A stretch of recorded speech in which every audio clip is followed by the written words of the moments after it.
how are you all? I hope you all are doing well. Well, today we are going to discuss central idea of the poem No Men Are Foreign. Dear students, explanation has been done in my previous class. So, what's the central idea of this poem? That is, no men are foreign.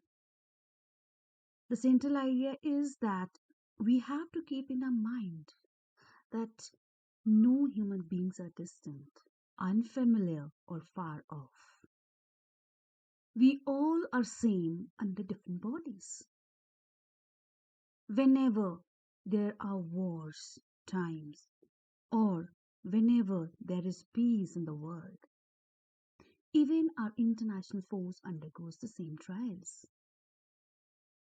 They also enjoy the bright sunshine day, breathe the same way, the same air from the atmosphere, and drink the same water available on the earth to survive. So there is no difference in the way we people are living. The one who is born has to die wherever the person is living. So we all are same, right? We all are taking food in order to survive. We all are taking inhaling oxygen in order to survive, right?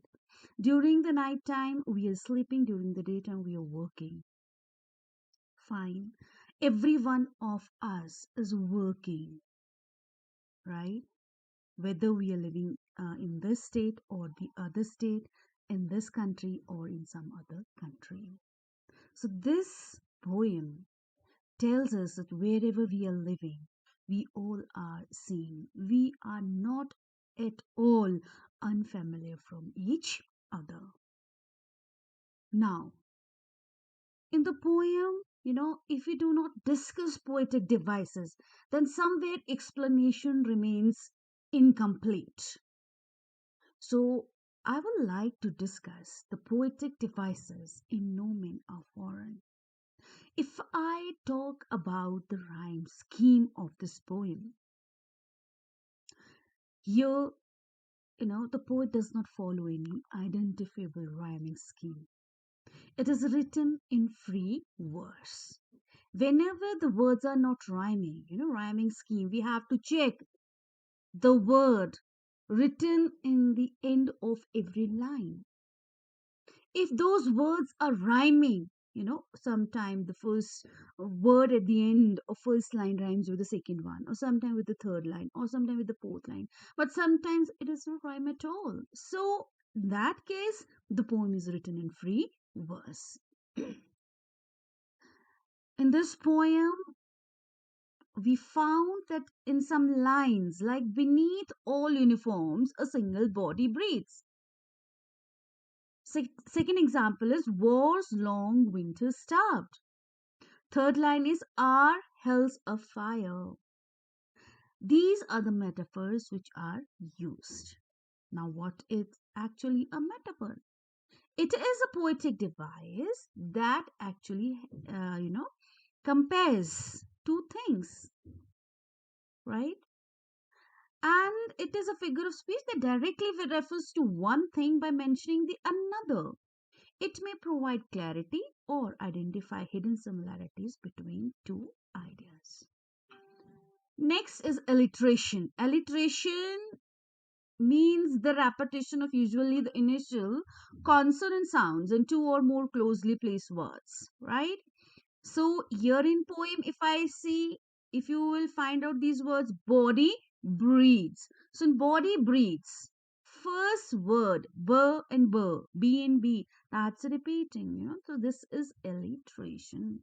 Because this is a consonant, the repetition of consonant, initial, that's two initial consonant sound is called alliteration. Wars, winters, the sound W is repeating here, right? The word W is repeating here. So that is also a first consonant. So this kind of repetition is called alliteration. Next we have transferred epithet. Transferred epithet is a poetic device in which an adjective usually used to describe one thing is transferred to another. Example of transferred epithet in this poem is peaceful harvests. I hope you all are understanding, children. Now, repetition. Another is repetition. Of course, one form of repetition is alliteration, which we have discussed earlier, right? But repetition is comes in the form in the poem in different forms. Here it is a repeating of a word or phrase to add emphasis and stress to an idea.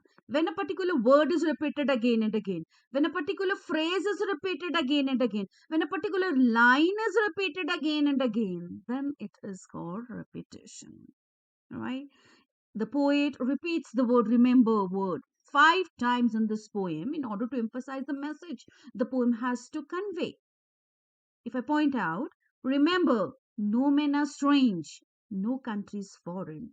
Remember, no men are foreign, and no countries strange. So these lines, 2 lines are repeated. The word remember is repeated again and again. So this is nothing but a repetition. So, dear children, no men are foreign is a beautiful poem. It begins and ends with the same line. Remember, no men are strange, no country is foreign. So that is a repetition. And why focus and emphasis is on this line? Because the poet wants to emphasize on the fact that all people living on this earth are same and that we have created distinctions by erecting borders and fences, different languages, cultures, traditions and all those. Of course, that shows the boundaries. Group of people living in one particular area have the same language, same way of dressing, same eating habits and all those things, right? That varies, but otherwise, of course, all are having the same routines, all are working, all are eating. While we all are alive, we walk on the same earth, and upon our death we will lie in our graves in the same earth.